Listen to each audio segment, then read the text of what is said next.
এখনো দেখা যাচ্ছে যে এখানে রয়েছেন দিদি, আপনারা সব প্রথম থেকে এখানে রয়েছেন, আপনারা এখন অপেক্ষা করছেন প্রিন্সিপালের সঙ্গে কথা বলবে, মানে কি জানতে চাইছেন আপনারা? প্রিন্সিপাল স্যারকে জানতে চাচ্ছি না, আমরা বলবো যে এই যে এটা তো অ্যাক্সিডেন্ট ছিল, ওনাদের কিছু করার নেই, আমরা এটা মানছি, কিন্তু যাতে ভবিষ্যতে না হয় ওই পাশটা পুরোটা যাতে শেড করে দেওয়া হয়, কিছু সিস্টেম সিকিউরিটিদের যেন। আপনারা কি মনে করছেন রক্ষণাবেক্ষণ যতটা জরুরি ছিল ততটা হয়নি? না, হয়নি, একদমই রক্ষণাবেক্ষণ হয় না। কারণ বিল্ডিং ছুটি থাকে, স্কুল 1 মাস ছুটি থাকে, স্কুল বন্ধ থাকে, তার সেই সময়টা কোনো মেনটেনেন্স হবে না একটা, মানে এটা তো এই যে কাজটা যে খুলে পড়েছে এটা তো বাড়িতেও আমরা করি, জানলা খুলছি বন্ধ করছি, তা বলে একটা কাজ খুলে পড়ে যাবে? স্ট্রাকচার সমেত খুলে পড়েছে, পুরো ইয়েটা সমেত খুলে পড়েছে, স্ট্রাকচার সমেত। গেটের সামনে যে সিকিউরিটিরা থাকেন ওনাদেরও অনেক কিছুতে গাফিলতি, ছুটির সময় একটা বিশৃঙ্খলের পরিবেশ তৈরি হয়। অ্যাম্বুলেন্স কি সবসময় এখানে এমনি সময় থাকে নাকি? না আজকে যেটা ওনারা বলছেন যে একবার ওনাদের থেকে ভার্সন পাওয়া গেল যে যান্ত্রিক ত্রুটি ছিল, আরেকবার ভার্সন পাওয়া গেল যে অ্যাম্বুলেন্সের চালক সে অসুস্থ। অ্যাম্বুলেন্স কি এখানে সবসময় কি পান যখন? দেখুন, আমাদের তো সেরকম অ্যাম্বুলেন্সের কোনো প্রয়োজন হয়নি, হয়তো মাঝে মাঝে থাকে, কিন্তু আজকে কিন্তু আমাদের অ্যাম্বুলেন্সটা দরকার ছিল। আপনারাই ভর্তি করলেন ছাত্রকে?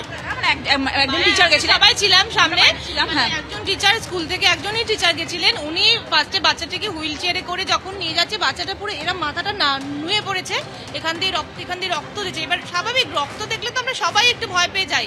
এবার পাশের নার্সিংহোমে নিয়ে যাওয়া হলো, সেখান থেকে কোনো কিছু। স্কুল কর্তৃপক্ষের তরফ থেকে বলা হচ্ছে, কিছুক্ষণ আগে আমরা দেখালাম যে এখানে যারা রয়েছেন গার্জিয়ানরা তারাই দেখালেন যে ফার্স্ট এডের একটা বক্স রয়েছে, সেটা ইনঅ্যাক্টিভ রয়েছে বা সেটা খোলাও যাচ্ছে না।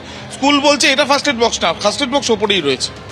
সেটা তো আমরা জানবো না, আমরা তো কোনোদিনও দেখতে পাই। আমাদের তো পিটিএমই হয় না, আমরা কিভাবে জানবো? আমরা কথা বলতে তো পারি না, প্রিন্সিপালদের সঙ্গে আমরা 10 বছর ধরে কথা বলার চেষ্টা করছি। আপনি কি এটাও আশঙ্কা করছেন যে অন্যান্য যারা রয়েছে ছাত্ররা তারাও যথেষ্ট আতঙ্কিত রয়েছে? অবশ্যই অবশ্যই, বাচ্চারা অত্যন্ত পরিমাণে ভয়ে আতঙ্কেই আছে। আজকের যে ঘটনা ঘটলো এরপর তো গার্জেনরা আমরাও তো ভীষণভাবে ভয়ে আছি যে আমাদের বাচ্চা, আমরা তো সেফ রইলাম না। সবাই তো একজন এক একটা, আজকে যাদের কারোর ফার্স্ট ডে, কারোর আজকে সেকেন্ড ডে, সবাই ভয় রয়েছে। আর এইরকম একটা বিভৎস ঘটনা, ভয় পেয়ে গেছে বাচ্চারা, খুব ভয় পেয়ে গেছে। তারা তো প্রথম আজকে মানে অন্য বিল্ডিং থেকে আজকে এখানে তাদের সেকেন্ড ডে। একেবারেই যেমনটা গার্জিয়ানরা জানাচ্ছেন যে শুধুমাত্র এই যে ঘটনা, সেই ঘটনায় আহত হয়েছে এক ছাত্র, গুরুতর আহত হয়েছে ছাত্র, তার চিকিৎসা চলছে, তাকে সুস্থ করানোর চেষ্টা চলছে।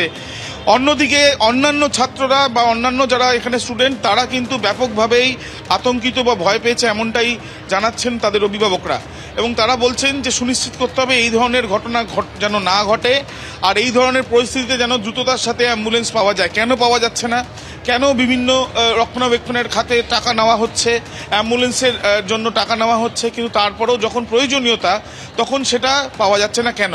আমরা কথা বলার চেষ্টা করেছিলাম স্কুল কর্তৃপক্ষের সঙ্গে। স্কুল কর্তৃপক্ষের তরফ থেকে বলা হয়েছে এই ঘটনার পরে তারা উপযুক্ত ব্যবস্থা নিচ্ছেন, এবং অ্যাম্বুলেন্সের ক্ষেত্রেও যেমনটা তোমায় জানাচ্ছিলাম যে কিছু যান্ত্রিক ত্রুটি প্রথমে বলা হয়। আরেকজন স্কুলের কর্তৃপক্ষ জানান যে অসুস্থতা ছিল চালকের। যদিও এই পরিপ্রেক্ষিতে আমরা দেখলাম যে টালিগঞ্জ থানার পুলিশ তারা ইতিমধ্যে এসছে। স্কুলের যে অচলাবস্থা বলা যায় যে বাইরে স্কুলের একেবারে গ্রাউন্ড ফ্লোরে, সেই অচলাবস্থা থেকে স্বাভাবিক যাতে থাকে সেই বিষয়টা চেষ্টা চালানো হচ্ছে। পুলিশ মোতায়েনও রয়েছে ঠিক ঘটনাস্থলের পাশে। এখন দেখার বিষয় প্রিন্সিপাল আসলে অভিভাবকরা তারা কি আশ্বস্ত হয়ে এখান থেকে তারা কি শান্তভাবেই স্টুডেন্টদের নিয়ে বাড়ি যেতে পারবেন, নাকি প্রিন্সিপালের বক্তব্যের পরে তারাও বক্তব্যের পরিপ্রেক্ষিতে তাদেরও কিছু প্রশ্ন থাকবে, এখন সেটাই দেখার। ধন্যবাদ।